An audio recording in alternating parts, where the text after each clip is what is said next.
तो ये जी अडीर वतीरा जोड़ा भारत सरकार ने अपनाया उन्होंने छड़ देना चाहिए, क्योंकि जोड़े कानून ने ये मतलब कि बहुत भरा मारू जां कह लो जां मतलब कि ये खेती जिहड़ियां ज़मीनां ने हड़पण की जिहड़ी इन्होंने योजना बनाई है वो कभी भी जिहड़ा किसान है वो सहन नहीं करेगा।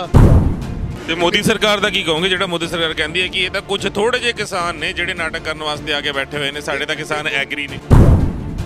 ਇਹ ਸਰਕਾਰ ਨੇ ਬੜੀਆਂ ਕੋਝੀਆਂ ਚਾਲਾਂ ਚੱਲੀਆਂ ਨੇ, ਕਦੀ ਉਹ ਐਸਵਾਈਐਲ ਦਾ ਮੁੱਦਾ ਕਦੀ ਕੋਈ ਉਠਾਉਂਦੇ ਨੇ ਤਾਂ ਕਿ ਇਹਨਾਂ 'ਚ ਕਿਸੇ ਤਰੀਕੇ ਜਿਹੜੀ ਇਹ ਪਟਕ ਪਾ ਕੇ ਤਾਂ ਕਿ ਇਹਨਾਂ ਨੂੰ ਕਮਜ਼ੋਰ ਕੀਤਾ ਜਾਵੇ।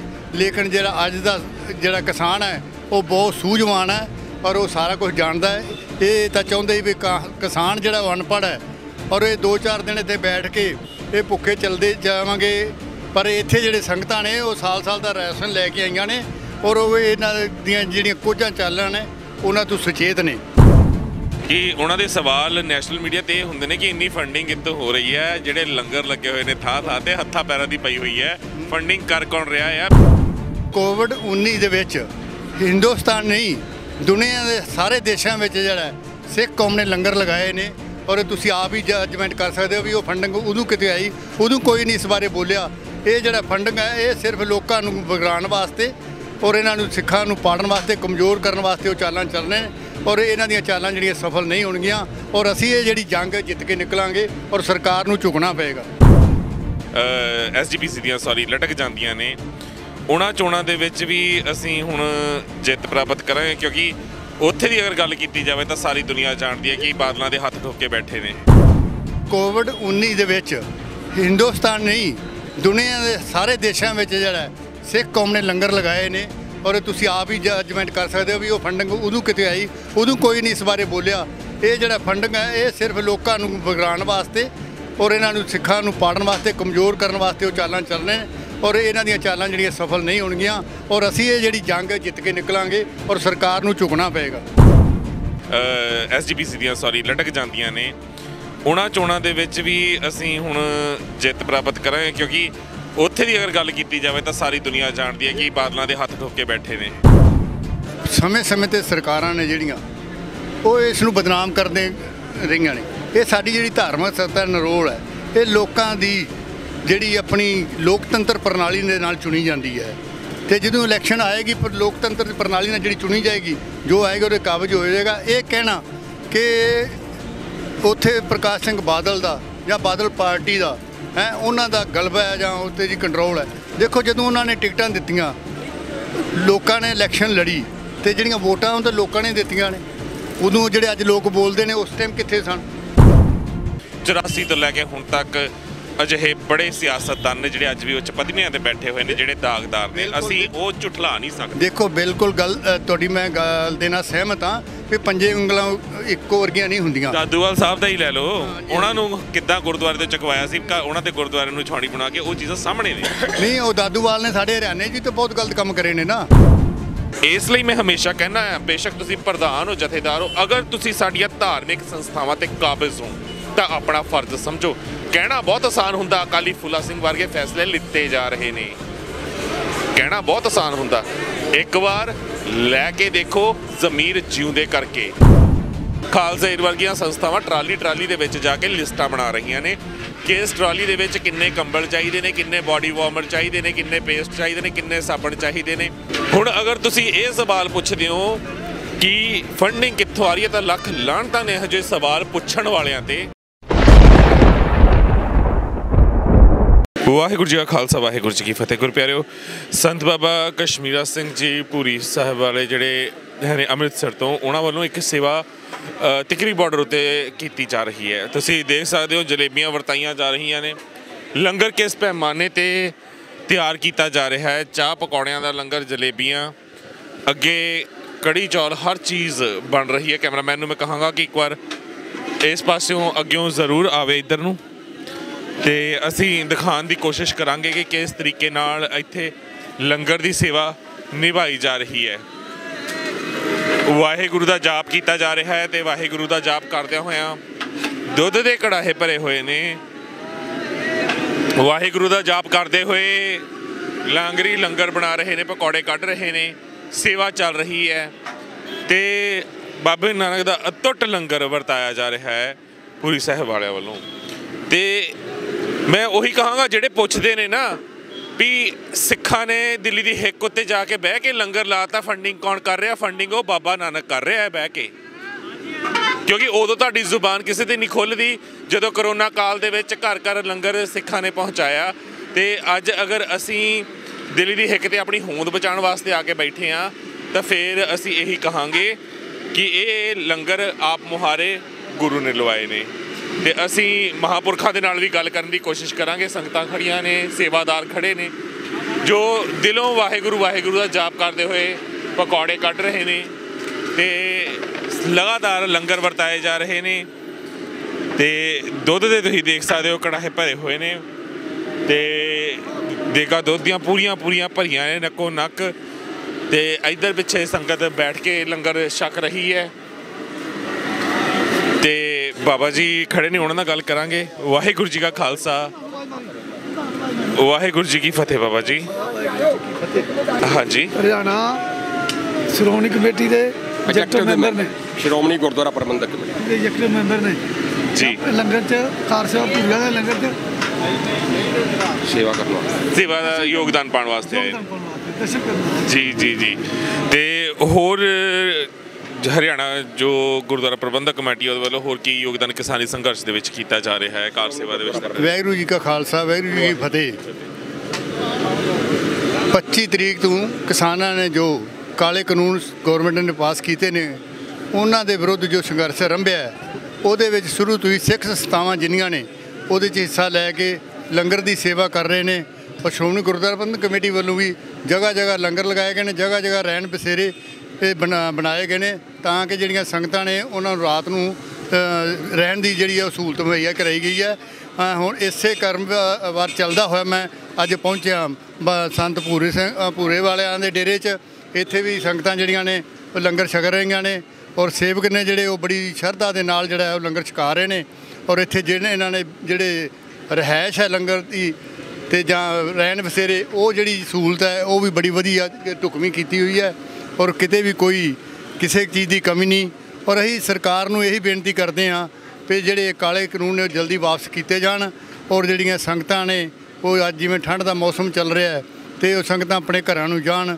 ਤੇ ਇਹ ਜਿਹੜੀ ਅਡੀਅਰ ਵਤੀਰਾ ਜਿਹੜਾ ਹੈ ਭਾਰਤ ਸਰਕਾਰ ਨੇ ਅਪਣਾਇਆ ਉਹਨੂੰ ਉਹ ਛੱਡ ਦੇਣਾ ਚਾਹੀਦਾ ਕਿਉਂਕਿ ਜਿਹੜੇ ਕਾਨੂੰਨ ਨੇ ਇਹ ਮਤਲਬ ਕਿ ਬਹੁਤ ਭਰਾ ਮਾਰੂ ਜਾਂ ਕਹਿ ਲਓ ਜਾਂ ਮਤਲਬ ਕਿ ਇਹ ਖੇਤੀ ਜਿਹੜੀਆਂ ਜ਼ਮੀਨਾਂ ਨੇ ਹੜਪਣ ਦੀ ਜਿਹੜੀ ਇਹਨਾਂ ਨੇ ਯੋਜਨਾ ਬਣਾਈ ਹੈ ਉਹ ਕਦੀ ਵੀ ਜਿਹੜਾ ਕਿਸਾਨ ਹੈ ਉਹ ਸਹਿਣ ਨਹੀਂ ਕਰੇਗਾ। ਤੇ ਇਸ ਕਰਕੇ ਜਿਹੜਾ ਇਹ ਸਰਕਾਰ ਨੂੰ ਜਿਹੜਾ ਇਹਦੇ ਵਿੱਚ ਸੋਚ ਕੇ ਜਲਦੀ ਜਿਹੜਾ ਹੈ ਨਿਪਟਾਰਾ ਕਰਨਾ ਚਾਹੀਦਾ। ਤੁਸੀਂ ਕਿੰਨੀ ਤਰੀਕ ਤੋਂ ਲਗਾਤਾਰ ਇਹਨਾਂ ਮੋਰਚਿਆਂ ਦੇ ਵਿੱਚ ਆ ਰਹੇ ਹੋ ਜਾਂ ਸ਼ਿਰਕਤ ਕਰ ਰਹੇ ਹੋ, ਹਾਜ਼ਰੀ ਭਰ ਰਹੇ ਹੋ? ਇਹ ਜਦੋਂ ਪੰਜਾਬ ਤੋਂ ਜਿਹੜਾ ਜਥਾ ਚੱਲਿਆ ਤੇ ਹਰਿਆਣੇ 'ਚ ਜੇ ਇੰਟਰ ਹੋਇਆ ਉਸ ਟਾਈਮ ਤੋਂ ਜਿਹੜੀ ਸ਼੍ਰੋਮਣੀ ਗੁਰਦੁਆਰਾ ਪ੍ਰਬੰਧਕ ਕਮੇਟੀ ਹੈ ਉਹ ਜਗ੍ਹਾ ਜਗ੍ਹਾ ਜਿਵੇਂ ਵੀ ਦਿੱਲੀ ਪਹੁੰਚਦਾ ਰਿਹਾ ਜਥਾ ਉਹ ਨਾਲ ਹੀ ਲੰਗਰ ਦੀ ਵੀ ਸੇਵਾ ਕਰਦੇ ਰਹੇ ਨੇ ਔਰ ਇਹ ਨਿਰੰਤਰ ਸੇਵਾ ਜਾਰੀ ਹੈ ਔਰ ਉਦੋਂ ਤੱਕ ਜਾਰੀ ਰਹੇਗੀ ਜਦੋਂ ਤੱਕ ਇਹ ਜਿਹੜੇ ਕਾਲੇ ਕਾਨੂੰਨ ਵਾਪਸ ਨਹੀਂ ਹੋ ਜਾਂਦੇ, ਜਦੋਂ ਤੱਕ ਮੋਰਚਾ ਚੱਲੇਗਾ। ਇੱਥੇ ਸਾਰੀ ਸਹੂਲਤ ਹੈ ਜਿਹੜੀ ਸ਼੍ਰੋਮਣੀ ਗੁਰਦੁਆਰਾ। ਤੇ ਮੋਦੀ ਸਰਕਾਰ ਦਾ ਕੀ ਕਹੋਗੇ? ਜਿਹੜਾ ਮੋਦੀ ਸਰਕਾਰ ਕਹਿੰਦੀ ਹੈ ਕਿ ਇਹ ਤਾਂ ਕੁਝ ਥੋੜੇ ਜਿਹੇ ਕਿਸਾਨ ਨੇ ਜਿਹੜੇ ਨਾਟਕ ਕਰਨ ਵਾਸਤੇ ਆ ਕੇ ਬੈਠੇ ਹੋਏ ਨੇ, ਸਾਡੇ ਤਾਂ ਕਿਸਾਨ ਐਗਰੀ ਨੇ। ਇਹ ਸਰਕਾਰ ਨੇ ਬੜੀਆਂ ਕੋਝੀਆਂ ਚਾਲਾਂ ਚੱਲੀਆਂ ਨੇ, ਕਦੀ ਉਹ ਐਸਵਾਈਲ ਦਾ ਮੁੱਦਾ ਕਦੀ ਕੋਈ ਉਠਾਉਂਦੇ ਨੇ ਤਾਂ ਕਿ ਇਹਨਾਂ 'ਚ ਕਿਸੇ ਤਰੀਕੇ ਜਿਹੜੀ ਹੈ ਪਾਟਕ ਪਾ ਕੇ ਤਾਂ ਕਿ ਇਹਨਾਂ ਨੂੰ ਕਮਜ਼ੋਰ ਕੀਤਾ ਜਾਵੇ। ਲੇਕਿਨ ਜਿਹੜਾ ਅੱਜ ਦਾ ਜਿਹੜਾ ਕਿਸਾਨ ਹੈ ਉਹ ਬਹੁਤ ਸੂਝਵਾਨ ਹੈ ਔਰ ਉਹ ਸਾਰਾ ਕੁਝ ਜਾਣਦਾ ਹੈ। ਇਹ ਤਾਂ ਚਾਹੁੰਦੇ ਹੀ ਵੀ ਕਿਸਾਨ ਜਿਹੜਾ ਉਹ ਅਨਪੜ੍ਹ ਹੈ ਔਰ ਇਹ 2-4 ਦਿਨ ਇੱਥੇ ਬੈਠ ਕੇ ਇਹ ਭੁੱਖੇ ਚੱਲਦੇ ਜਾਵਾਂਗੇ। ਪਰ ਇੱਥੇ ਜਿਹੜੇ ਸੰਗਤਾਂ ਨੇ ਉਹ ਸਾਲ ਦਾ ਰਾਸ਼ਨ ਲੈ ਕੇ ਆਈਆਂ ਨੇ ਔਰ ਉਹ ਇਹਨਾਂ ਦੀਆਂ ਜਿਹੜੀਆਂ ਕੋਝਾਂ ਚਾਲਾਂ ਨੇ ਉਹਨਾਂ ਤੋਂ ਸੁਚੇਤ ਨੇ। ਔਰ ਇਹ ਜਦੋਂ ਦਾ ਵੀ ਇਹ ਸੰਘਰਸ਼ ਚੱਲ ਰਿਹਾ ਤੁਸੀਂ ਦੇਖਿਆ ਹੋਵੇਗਾ ਕੋਈ ਮਾੜੀ ਘਟਨਾ ਕੋਈ ਖਰੂਜ ਜਾਂ ਕੋਈ ਐਸਾ ਨਹੀਂ ਹੋਇਆ। ਔਰ ਸਾਡੇ ਜਿਹੜੇ ਨੌਜਵਾਨ ਲੜਕੇ ਨੇ ਉਹਨਾਂ ਦੀਆਂ ਡਿਊਟੀਆਂ ਲੱਗੀਆਂ ਹੋਈਆਂ ਨੇ ਔਰ ਉਹ ਸਾਰਾ ਪ੍ਰਬੰਧ ਦੇਖ ਰਹੇ ਨੇ ਔਰ ਕਿਸੇ ਨੂੰ ਵੀ ਕੋਈ ਮਤਲਬ ਐਸੀ ਹਰਕਤ ਕਰਨ ਦੀ ਇਜਾਜ਼ਤ ਨਹੀਂ ਹੋਏਗੀ। ਮੋਦੀ ਗਵਰਨਮੈਂਟ ਨੇ ਇੱਕ ਹੋਰ ਚੀਜ਼ ਜ਼ਰੂਰ ਦੱਸ ਦੇਣਾ, ਵੈਸੇ ਮੈਂ ਦੱਸ ਚੁੱਕਿਆ ਆਪਣੇ ਪ੍ਰੋਗਰਾਮ ਦੇ ਵਿੱਚ ਕਿ ਉਹਨਾਂ ਦੇ ਸਵਾਲ ਨੈਸ਼ਨਲ ਮੀਡੀਆ 'ਤੇ ਇਹ ਹੁੰਦੇ ਨੇ ਕਿ ਇੰਨੀ ਫੰਡਿੰਗ ਇੱਥੋਂ ਹੋ ਰਹੀ ਹੈ, ਜਿਹੜੇ ਲੰਗਰ ਲੱਗੇ ਹੋਏ ਨੇ ਥਾਂ 'ਤੇ ਹੱਥਾਂ ਪੈਰਾਂ ਦੀ ਪਈ ਹੋਈ ਹੈ, ਫੰਡਿੰਗ ਕਰ ਕੌਣ ਰਿਹਾ ਆ? ਮੈਂ ਇਹ ਚੀਜ਼ ਪਹਿਲਾਂ ਵੀ ਇਹਨਾਂ ਨੂੰ ਕਿਹਾ ਸੀ, ਮੈਂ ਕਿਹਾ ਜਦੋਂ ਕੋਵਿਡ-19 ਦਾ ਦੌਰ ਸੀਗਾ ਘਰ ਲੰਗਰ ਇਹ ਗੁਰੂ ਘਰਾਂ ਤੋਂ ਪਹੁੰਚਦਾ ਸੀ, ਗੁਰੂ ਘਰਾਂ 'ਚ ਅਤੁੱਟ ਲੰਗਰ ਵਰਤਾਇਆ ਜਾਂਦਾ ਸੀ, ਉਦਣ ਨਹੀਂ ਕਦੀ ਇਹਨਾਂ ਨੇ ਪੁੱਛਿਆ। ਅੱਜ ਦਿੱਲੀ ਦੀ ਹਿੱਕ 'ਤੇ ਆ ਕੇ ਬੈਠੇ। ਦੇਖੋ ਕੋਵਿਡ-19 ਦੇ ਵਿੱਚ ਹਿੰਦੁਸਤਾਨ ਨਹੀਂ, ਦੁਨੀਆ ਦੇ ਸਾਰੇ ਦੇਸ਼ਾਂ ਵਿੱਚ ਜਿਹੜਾ ਸਿੱਖ ਕੌਮ ਨੇ ਲੰਗਰ ਲਗਾਏ ਨੇ। ਔਰ ਤੁਸੀਂ ਆਪ ਹੀ ਜਜਮੈਂਟ ਕਰ ਸਕਦੇ ਹੋ ਵੀ ਉਹ ਫੰਡਿੰਗ ਉਦੋਂ ਕਿਤੇ ਆਈ, ਉਦੋਂ ਕੋਈ ਨਹੀਂ ਇਸ ਬਾਰੇ ਬੋਲਿਆ। ਇਹ ਜਿਹੜਾ ਫੰਡਿੰਗ ਹੈ ਇਹ ਸਿਰਫ ਲੋਕਾਂ ਨੂੰ ਵਿਗਾੜਨ ਵਾਸਤੇ ਔਰ ਇਹਨਾਂ ਨੂੰ ਸਿੱਖਾਂ ਨੂੰ ਪਾੜਨ ਵਾਸਤੇ, ਕਮਜ਼ੋਰ ਕਰਨ ਵਾਸਤੇ ਉਹ ਚਾਲਾਂ ਚੱਲਣੇ ਨੇ। ਔਰ ਇਹਨਾਂ ਦੀਆਂ ਚਾਲਾਂ ਜਿਹੜੀਆਂ ਸਫਲ ਨਹੀਂ ਹੋਣਗੀਆਂ ਔਰ ਅਸੀਂ ਇਹ ਜਿਹੜੀ ਜੰਗ ਜਿੱਤ ਕੇ ਨਿਕਲਾਂਗੇ ਔਰ ਸਰਕਾਰ ਨੂੰ ਝੁਕਣਾ ਪਏਗਾ। ਤੇ ਕੀ ਲੱਗਦਾ ਹੈ ਤੁਹਾਨੂੰ ਕਿ ਹਰਿਆਣਾ ਤੇ ਉੱਤੇ ਤਾਂ ਕਾਬਜ਼ ਅਸੀਂ ਹੋ ਗਏ ਆ ਤੇ ਹੁਣ ਪੰਜਾਬ ਦੀ ਜਿਹੜੀਆਂ ਚੋਣਾਂ ਹਮੇਸ਼ਾ DSGMC ਦੀਆਂ ਲਟਕ ਜਾਂਦੀਆਂ ਨੇ, SGPC ਦੀਆਂ ਲਟਕ ਜਾਂਦੀਆਂ ਨੇ, ਉਹਨਾਂ ਚੋਣਾਂ ਦੇ ਵਿੱਚ ਵੀ ਅਸੀਂ ਹੁਣ ਜਿੱਤ ਪ੍ਰਾਪਤ ਕਰਾਂਗੇ? ਕਿਉਂਕਿ ਉੱਥੇ ਦੀ ਅਗਰ ਗੱਲ ਕੀਤੀ ਜਾਵੇ ਤਾਂ ਸਾਰੀ ਦੁਨੀਆ ਜਾਣਦੀ ਹੈ ਕਿ ਬਾਦਲਾਂ ਦੇ ਹੱਥ ਠੋਕ ਕੇ ਬੈਠੇ ਨੇ ਤੇ ਜਦੋਂ ਤੱਕ ਉਹ ਦਰਕਿਨਾਰ ਨਹੀਂ ਹੁੰਦੇ ਉਦੋਂ ਤੱਕ ਮੀਰੀ ਤੇ ਪੀਰੀ ਦਾ ਸਿਧਾਂਤ ਸਿੱਧਾ ਨਹੀਂ ਹੋਣਾ ਤੇ ਜਦੋਂ ਤੱਕ ਉਹ ਸਿੱਧਾ ਨਹੀਂ ਹੋਣਾ ਉਦੋਂ ਤੱਕ ਸਾਡੀ ਗੰਦੀ ਸਿਆਸਤ ਸਾਫ਼ ਨਹੀਂ। ਦੇਖੋ ਇਹ ਗੱਲ ਹੈ ਵੀ ਸਮੇਂ-ਸਮੇਂ 'ਤੇ ਸਰਕਾਰਾਂ ਨੇ ਜਿਹੜੀਆਂ ਉਹ ਇਸ ਨੂੰ ਬਦਨਾਮ ਕਰਦੇ ਰਹੀਆਂ ਨੇ। ਇਹ ਸਾਡੀ ਜਿਹੜੀ ਧਾਰਮਿਕ ਸੱਤਾ ਨਰੋਲ ਹੈ ਇਹ ਲੋਕਾਂ ਦੀ ਜਿਹੜੀ ਆਪਣੀ ਲੋਕਤੰਤਰ ਪ੍ਰਣਾਲੀ ਦੇ ਨਾਲ ਚੁਣੀ ਜਾਂਦੀ ਹੈ ਤੇ ਜਦੋਂ ਇਲੈਕਸ਼ਨ ਆਏਗੀ ਪਰ ਲੋਕਤੰਤਰ ਦੀ ਪ੍ਰਣਾਲੀ ਨਾਲ ਜਿਹੜੀ ਚੁਣੀ ਜਾਏਗੀ ਜੋ ਆਏਗਾ ਉਹਦੇ ਕਾਬਜ਼ ਹੋ ਜਾਏਗਾ। ਇਹ ਕਹਿਣਾ ਕਿ ਉੱਥੇ ਪ੍ਰਕਾਸ਼ ਸਿੰਘ ਬਾਦਲ ਦਾ ਜਾਂ ਬਾਦਲ ਪਾਰਟੀ ਦਾ ਹੈ ਉਹਨਾਂ ਦਾ ਗਲਬਾ ਹੈ ਜਾਂ ਉੱਤੇ ਜੀ ਕੰਟਰੋਲ ਹੈ। ਦੇਖੋ ਜਦੋਂ ਉਹਨਾਂ ਨੇ ਟਿਕਟਾਂ ਦਿੱਤੀਆਂ ਲੋਕਾਂ ਨੇ ਇਲੈਕਸ਼ਨ ਲੜੀ ਤੇ ਜਿਹੜੀਆਂ ਵੋਟਾਂ ਉਹ ਤਾਂ ਲੋਕਾਂ ਨੇ ਦਿੱਤੀਆਂ ਨੇ। ਉਦੋਂ ਜਿਹੜੇ ਅੱਜ ਲੋਕ ਬੋਲਦੇ ਨੇ ਉਸ ਟਾਈਮ ਕਿੱਥੇ ਸਨ? ਹਾਂਜੀ, ਇਸ ਕਰਕੇ ਇਹ ਕਹਿਣਾ ਵੀ ਗਲਤ ਹੈ। ਹੁਣ ਜਿਹਦੇ ਮੈਂਬਰ ਜਿੱਤੇ ਨੇ ਸਰਕਾਰ ਤੇ ਉਹਨਾਂ ਦੀ ਬਣਨੀ ਹੈ ਨਾ, ਬਿਲਕੁਲ ਪ੍ਰਧਾਨ ਤੇ ਉਹਨਾਂ ਦੇ ਬਣਨਾ ਹੈ। ਤੇ ਇਸ ਕਰਕੇ ਵੀ ਕਹਿਣਾ ਬੜਾ ਗਲਤ ਹੈ। ਜਦੋਂ ਆਪਣੇ ਇਲੈਕਸ਼ਨ ਆਏਗੀ ਤੇ ਆਪੇ ਜਿਹੜੇ ਉਹਨਾਂ ਦੇ ਵਿੱਚ ਨਿੱਤਰ ਕੇ ਮੈਦਾਨ 'ਚ ਆਉਣਗੇ ਉਹ ਸ਼੍ਰੋਮਣੀ ਕਮੇਟੀ ਦੇ ਕਬਜ਼ਾ ਆਪੇ ਉਹਨਾਂ ਦਾ ਹੀ ਹੋਏਗਾ। ਲੇਕਿਨ ਕਬਜ਼ੇ ਵਾਲੀ ਗੱਲ ਤੇ ਕਿਤੇ ਗੁਰੂ ਘਰ ਦੇ ਤੇ ਕਦੀ ਹੁੰਦੀ ਨਹੀਂ। ਇਹ ਤਾਂ ਸੇਵਾਦਾਰ ਨੇ, ਜਿੰਨੇ ਮੈਂਬਰ ਬਣਦੇ ਨੇ ਉਹ ਸੇਵਾਦਾਰ ਨੇ। ਗੱਲ ਤਾਂ ਉਹੀ ਹੈ ਨਾ ਕਿ ਬਾਬਾ ਜੀ ਸੇਵਾ ਜਿਹੜੀ ਸੀ ਸਾਨੂੰ ਸੇਵਾਦਾਰ ਬਣ ਕੇ ਕਰਨੀ ਚਾਹੀਦੀ ਸੀ, ਪਰ ਅਸੀਂ ਆਪਣੇ ਆਪ ਨੂੰ ਕਹਿੰਦੇ ਤਾਂ ਸੇਵਾਦਾਰ ਆ ਪਰ ਸੇਵਾ ਕਰਦੇ ਉਹਨਾਂ ਰਾਜਨੇਤਾਵਾਂ ਦੀ ਹੈ ਜਿਹੜੇ ਜਾ ਕੇ ਪੰਜਾਬ ਦੀ ਸੱਤਾ ਤੇ ਬਾਰ-ਬਾਰ ਕਾਬਜ਼ ਹੁੰਦੇ ਨੇ ਤੇ ਪੰਜਾਬ ਦਾ ਸੌਦਾ ਕਰਦੇ ਨੇ, ਪੰਜਾਬ ਦੀ ਨੌਜਵਾਨੀ ਦਾ ਘਾਣ ਕਰਦੇ ਨੇ। 84 ਤੋਂ ਲੈ ਕੇ ਹੁਣ ਤੱਕ ਅਜਿਹੇ ਬੜੇ ਸਿਆਸਤਦਾਨ ਨੇ ਜਿਹੜੇ ਅੱਜ ਵੀ ਉੱਚ ਪਦਵੀਆਂ ਤੇ ਬੈਠੇ ਹੋਏ ਨੇ ਜਿਹੜੇ ਦਾਗਦਾਰ ਨੇ, ਅਸੀਂ ਉਹ ਝੁਠਲਾ ਨਹੀਂ ਸਕਦੇ। ਦੇਖੋ ਬਿਲਕੁਲ ਗੱਲ ਤੁਹਾਡੀ ਮੈਂ ਗੱਲ ਦੇ ਨਾਲ ਸਹਿਮਤ ਹਾਂ ਕਿ ਪੰਜੇ ਉਂਗਲਾਂ ਇੱਕੋ ਵਰਗੀਆਂ ਨਹੀਂ ਹੁੰਦੀਆਂ। ਦਾਦੂਵਾਲ ਸਾਹਿਬ ਦਾ ਹੀ ਲੈ ਲਓ, ਉਹਨਾਂ ਨੂੰ ਕਿੱਦਾਂ ਗੁਰਦੁਆਰੇ ਤੋਂ ਚੁਕਵਾਇਆ ਸੀ, ਉਹਨਾਂ ਦੇ ਗੁਰਦੁਆਰੇ ਨੂੰ ਛਾਉਣੀ ਬਣਾ ਕੇ, ਉਹ ਚੀਜ਼ਾਂ ਸਾਹਮਣੇ ਨੇ। ਨਹੀਂ, ਉਹ ਦਾਦੂਵਾਲ ਨੇ ਸਾਡੇ ਹਰਿਆਣੇ 'ਚ ਵੀ ਤਾਂ ਬਹੁਤ ਗਲਤ ਕੰਮ ਕਰੇ ਨੇ ਨਾ। ਇੱਥੇ ਵੀ ਤਾਂ ਪਾੜਨ ਦੀ ਕੋਸ਼ਿਸ਼ ਕਰੀ ਗਈ ਹੈ ਨਾ ਸਿੱਖ ਕੌਮ ਨੂੰ। ਜੇ ਅਸਲੀਅਤ 'ਚ ਸਹੀ ਤਾਂ ਕੋਈ ਵੀ ਹੈ ਨਹੀਂ। ਮੋਢੀ ਚੰਗਾ ਹੋਵੇ ਤਾਂ ਉਹੀ ਹੈ ਨਾ, ਮੋਢੀ ਜੇ ਸਾਡੇ ਕੋਲ ਚੰਗਾ ਇੱਕ ਆ ਗਿਆ ਤਾਂ ਸਭ ਕੁਝ ਚੰਗਾ ਆ ਜਾਓ। ਜੇ ਸਾਡਾ ਅਕਾਲ ਤਖਤ ਦੇ ਜਥੇਦਾਰ ਚੰਗਾ ਬਹਿ ਗਿਆ ਤਾਂ ਉਹਨੇ 9 ਨਹੀਂ ਤਾਂ 16 ਸੀਟਾਂ ਜਿਹੜੀਆਂ ਕਹਿੰਦੇ ਨੇ ਹਿੱਸੇ ਜਾਣੇ ਉਹ ਆਪੇ ਹੋ ਜਾਣੀਆਂ ਨੇ। ਔਰ ਇਹ ਜਿਹੜੀ ਇਲੈਕਸ਼ਨ ਆ ਰਹੀ ਹੈ ਉਹਦੇ 'ਚ ਸਾਰੇ ਨਿੱਤਰ ਕੇ ਸਾਰਾ ਕੁਝ ਸਾਹਮਣੇ ਆ ਜਾਏਗਾ। ਬਿਲਕੁਲ ਜੀ, ਅਸੀਂ ਪਰਮਾਤਮਾ ਅੱਗੇ ਇਹੀ ਅਰਦਾਸ ਕਰਾਂਗੇ ਕਿਉਂਕਿ ਜਦੋਂ ਤੱਕ ਕਹਿੰਦੇ ਤਖਤ ਨੂੰ ਫਰਕ ਨਹੀਂ ਪੈਂਦਾ, ਤਖਤਾਂ ਤੇ 20 ਕਾਬਜ਼ ਹੋਣਗੇ, ਆਣਗੇ ਜਾਣਗੇ, ਪਰ ਜਿਹੜਾ ਇਨਸਾਨ ਉੱਥੇ ਕਾਬਜ਼ ਹੋ ਕੇ ਆਪਣਾ ਫਰਜ਼ ਨਹੀਂ ਨਿਭਾਊਗਾ ਉਸ ਦਾ ਕਿਰਦਾਰ ਗਿਣਿਆ ਜਾਏਗਾ ਕਿ ਉਸਨੇ ਕੀ ਕਿਰਦਾਰ ਨਿਭਾਇਆ, ਢਾਹ ਲਾਉਣ ਦੀ ਕੋਸ਼ਿਸ਼ ਕੀਤੀ ਜਾਂ ਉੱਚਾ ਚੱਕਣ ਦੀ ਕੋਸ਼ਿਸ਼ ਕੀਤੀ। ਇਸ ਲਈ ਮੈਂ ਹਮੇਸ਼ਾ ਕਹਿੰਦਾ ਹਾਂ, ਬੇਸ਼ੱਕ ਤੁਸੀਂ ਪ੍ਰਧਾਨ ਹੋ, ਜਥੇਦਾਰ ਹੋ, ਅਗਰ ਤੁਸੀਂ ਸਾਡੀਆਂ ਧਾਰਮਿਕ ਸੰਸਥਾਵਾਂ ਤੇ ਕਾਬਜ਼ ਹੋ ਤਾਂ ਆਪਣਾ ਫਰਜ਼ ਸਮਝੋ। ਕਹਿਣਾ ਬਹੁਤ ਆਸਾਨ ਹੁੰਦਾ ਅਕਾਲੀ ਫੂਲਾ ਸਿੰਘ ਵਰਗੇ ਫੈਸਲੇ ਲਿੱਤੇ ਜਾ ਰਹੇ ਨੇ, ਕਹਿਣਾ ਬਹੁਤ ਆਸਾਨ ਹੁੰਦਾ। ਇੱਕ ਵਾਰ ਲੈ ਕੇ ਦੇਖੋ, ਜ਼ਮੀਰ ਜਿਉਂਦੇ ਕਰਕੇ ਦੂਜਿਆਂ ਦੇ ਸਾਹਮਣੇ ਹੱਥ ਜੋੜ ਕੇ ਖੜੇ ਹੋਣ ਤੋਂ ਬੈਟਰ ਹੈ ਗੁਰੂ ਹਜ਼ੂਰੀ ਵਿੱਚ ਹੱਥ ਜੋੜ ਕੇ ਖੜੇ ਹੋਵੋ ਤੇ ਕੌਮ ਵਾਸਤੇ ਇੱਕ ਠੋਕ ਕੇ ਖੜੇ ਹੋਵੋ। ਮੀਰੀ ਦੇ ਪੀਰੀ ਦਾ ਪੁੱਠਾ ਸਿਧਾਂਤ ਸਿੱਧਾ ਕਰੋ। ਉਦਣ ਸਾਨੂੰ ਆ ਰੋਸ਼ ਮੁਜ਼ਾਹਰੇ ਕਰਨ ਦੀ ਲੋੜ ਨਹੀਂ, ਸੜਕਾਂ ਉੱਤੇ ਆ ਕੇ ਧਰਨੇ ਲਾਉਣ ਦੀ ਲੋੜ ਨਹੀਂ ਪੈਣੀ। ਬਾਬੇ ਨਾਨਕ ਦਾ 20 ਰੁਪਏ ਦਾ ਲੰਗਰ ਕਦੇ ਨਹੀਂ ਮੁੱਕ ਸਕਦਾ। ਜਿਹੜੇ ਕਹਿੰਦੇ ਨੇ ਫੰਡਿੰਗ ਕਿੱਥੋਂ ਆ ਰਹੀ ਹੈ ਉਹਨਾਂ ਨੂੰ ਮੈਂ ਇਹ ਦੱਸਾਂਗਾ, ਇਹ ਫੰਡਿੰਗ ਰਹਿੰਦੀ ਦੁਨੀਆ ਤੱਕ ਹੁੰਦੀ ਰਹਿਣੀ ਆ। ਦੁਨੀਆ ਦੀਆਂ ਗਲੀਆਂ ਸੜਕਾਂ ਲੰਗਰ ਦੇ ਨਾਲ ਇਸੇ ਤਰ੍ਹਾਂ ਭਰ ਜਾਣੀਆਂ ਨੇ ਜੇ ਕਿਤੇ ਵੀ ਜ਼ੁਲਮ ਤੇ ਜ਼ਬਰ ਹੋਇਆ, ਕਿਉਂਕਿ ਸਿੱਖ ਕੌਮ ਨੇ ਜਿੱਥੇ ਵੀ ਜ਼ੁਲਮ ਤੇ ਜ਼ਬਰ ਹੋਇਆ ਹੈ ਉੱਥੇ ਆ ਕੇ ਟਾਕਰਾ ਕੀਤਾ ਆ ਤੇ ਹਰ ਉਹ ਸਹੂਲਤ ਮੁਹੱਈਆ ਕਰਵਾਈ ਹੈ ਜਿਸ ਦੀ ਆਵਾਮ ਨੂੰ ਲੋੜ ਹੈ, ਬਿਨਾਂ ਧਰਮ ਬਿਨਾਂ ਜਾਤ ਦੇਖਿਆ। ਇੱਥੇ ਵੀ ਲੰਗਰ ਸਿਰਫ ਆਪਣਿਆਂ ਵਾਸਤੇ ਨਹੀਂ ਵਰਤ ਰਹੇ। ਮੈਂ ਪਿੱਛੇ ਵੀ ਇੰਟਰਵਿਊਜ਼ ਕਰਕੇ ਆਇਆ ਆ, ਸੰਗਤ ਜਿਹੜੀ ਲੰਗਰ ਕਰ ਰਹੀ ਹੈ ਅੱਧੇ ਲੋਕਲ ਹਾਈਟਸ ਨੇ ਜਿਹੜੇ ਆ ਕੇ ਬੈਠੇ ਨੇ, ਗਰੀਬ ਗੁਰਬੇ ਨੇ, ਬੱਚੇ ਜਿਹੜੇ ਆ ਰਹੇ ਨੇ ਖਾਣਾ ਖਾ ਰਹੇ ਨੇ, ਉਹਨਾਂ ਤੋਂ ਪੁੱਛਿਆ ਜਾਂਦਾ ਤੇ ਉਹਨਾਂ ਦੀ ਰੂਹ 'ਚੋਂ ਆਵਾਜ਼ ਨਿਕਲਦੀ ਹੈ ਕਿ ਇਹ ਮੋਰਚਾ ਕਦੇ ਖਤਮ ਹੀ ਨਾ ਹੋਵੇ। ਉਹ ਛੋਟੇ ਛੋਟੇ ਬੱਚੇ ਰੂਹਾਂ 'ਚੋਂ ਕਹਿੰਦੇ ਨੇ। ਤੇ ਅੰਤ ਦੇ ਵਿੱਚ ਮੈਂ ਬਾਬਾ ਜੀ ਖੜੇ ਨੇ ਉਹਨਾਂ ਤੋਂ ਵੀ ਪੁੱਛਣਾ ਚਾਹਾਂਗਾ ਕਿ ਤੁਸੀਂ ਇਸ ਦੇ ਬਾਰੇ ਕੀ ਕਹੋਗੇ, ਜਿਹੜਾ ਮੋਰਚਾ ਲੱਗਿਆ ਇਹਨੂੰ ਕੀ ਤੁਸੀਂ ਪਰਮਾਤਮਾ ਦੇ ਨਾਲ ਜੋੜੇ, ਕਿਉਂਕਿ ਬਹੁਤਾਤ ਲੋਕਾਂ ਦਾ ਇਹ ਮੰਨਣਾ ਹੈ ਕਿ ਇਹ ਮੋਰਚਾ ਉਸ ਪਰਮਾਤਮਾ ਦੀ ਇੱਕ ਕਲਾ ਵਰਤੀ ਹੈ। ਵਾਹਿਗੁਰੂ ਜੀ ਕਾ ਖਾਲਸਾ ਵਾਹਿਗੁਰੂ ਜੀ ਕੀ ਫਤਿਹ। ਇਹ ਗੁਰੂ ਨਾਨਕ ਦਾ 20 ਰੁਪਈਆਂ ਦਾ ਲੰਗਰ ਜਿਹੜਾ ਨਾ ਉਹ ਇਸ ਤਰ੍ਹਾਂ ਹੀ ਚੱਲਦਾ ਹੈ ਜਿਵੇਂ ਤੁਸੀਂ ਆਏ ਹੋ, ਤੁਸੀਂ ਲੰਗਰ ਵੇਖ ਕੇ ਵੀ ਤੁਹਾਡਾ ਜੀ ਕਰਦਾ ਕਿ 150 ਪਾਈਏ। ਇਸੇ ਤਰ੍ਹਾਂ ਹੀ ਇਹ ਬਰਕਤਾਂ ਨੇ, ਇਸ ਤਰ੍ਹਾਂ ਹੀ ਚੱਲਦਾ ਰਹਿਣਾ। ਜਿੰਨਾ ਚਿਰ ਕਿਸਾਨ ਮੋਰਚਾ ਲਈ ਰੱਖਣਗੇ ਬਾਬਿਆਂ ਦੇ ਲੰਗਰ ਇੱਥੇ ਚੱਲਦੇ ਰਹਿਣਗੇ। ਵਾਹਿਗੁਰੂ ਜੀ ਕਾ ਖਾਲਸਾ। ਬਾਬਿਆਂ ਦੇ ਲੰਗਰ ਤਾਂ ਚੱਲਦੇ ਰਹਿਣਗੇ, ਪਰ ਕਿਸਾਨ ਜਿਹੜੇ ਉਰੇ ਨੌਜਵਾਨ ਆਏ ਹੋਏ ਨੇ, ਕਿਸਾਨ ਆਏ ਹੋਏ ਨੇ, ਉਹਨਾਂ ਬਾਰੇ ਤੁਸੀਂ ਕੀ ਕਹੋਗੇ ਕਿ ਇਹ ਤੁਹਾਨੂੰ ਕੀ ਲੱਗਦਾ ਹੈ ਕਿ ਕਿਉਂਕਿ ਨੌਜਵਾਨਾਂ ਦੇ ਅੰਦਰ ਵੀ ਜ਼ਹਿਨ ਦੇ ਵਿੱਚ ਇਹੀ ਚੀਜ਼ ਹੈ ਕਿ ਜਿੱਦਾਂ ਉਹਨਾਂ ਦੀ ਹਲਪ ਹੀ ਕਰਨ ਵਾਸਤੇ ਆਏ ਹਾਂ ਵੀ ਜਿੰਨਾ ਯੋਗਦਾਨ ਹੈਗਾ, ਅਸੀਂ ਜੇ ਕਿਸਾਨ ਹੈ ਤਾਂ ਫਿਰ ਅਸੀਂ ਵੀ ਹਾਂ, ਜੇ ਕਿਸਾਨ ਨਹੀਂ ਤਾਂ ਫਿਰ ਬਾਬੇ ਵੀ ਕਾਹਦੇ ਨੇ। ਬਿਲਕੁਲ ਜੀ ਬਿਲਕੁਲ, ਕਿਉਂਕਿ ਕਿਸਾਨੀ ਦੇ ਨਾਲ ਹੀ ਸਭ ਕੁਛ ਹੈ। ਜਦੋਂ ਵੀ ਇਹਨਾਂ ਨੂੰ ਕਿਤੇ ਲੋੜ ਪੈਂਦੀ ਹੈ ਮੂਹਰੇ ਹੋ ਕੇ ਬਾਬਿਆਂ ਦਾ ਹਰ ਤਰ੍ਹਾਂ ਦਾ ਲੱਗਦਾ। ਬਿਲਕੁਲ ਜੀ ਬਿਲਕੁਲ, ਕਿਉਂਕਿ ਕਿਸਾਨ ਸਾਡਾ ਅੰਨਦਾਤਾ ਹੈ। ਜੇ ਸਾਡਾ ਅੰਨਦਾਤਾ ਪਰੇਸ਼ਾਨ ਹੈ, ਜੇਕਰ ਉਹਦੀ ਹੋਂਦ ਨੂੰ ਖਤਰਾ ਆਇਆ ਤਾਂ ਸਭ ਕੁਝ ਜੀ। ਸਾਧੂ ਵੀ ਬੰਦਗੀ ਤਾਂ ਹੀ ਕਰੇਗਾ ਜੇ ਪੇਟ 'ਚ ਕੁਝ ਹੋਏਗਾ ਤੇ।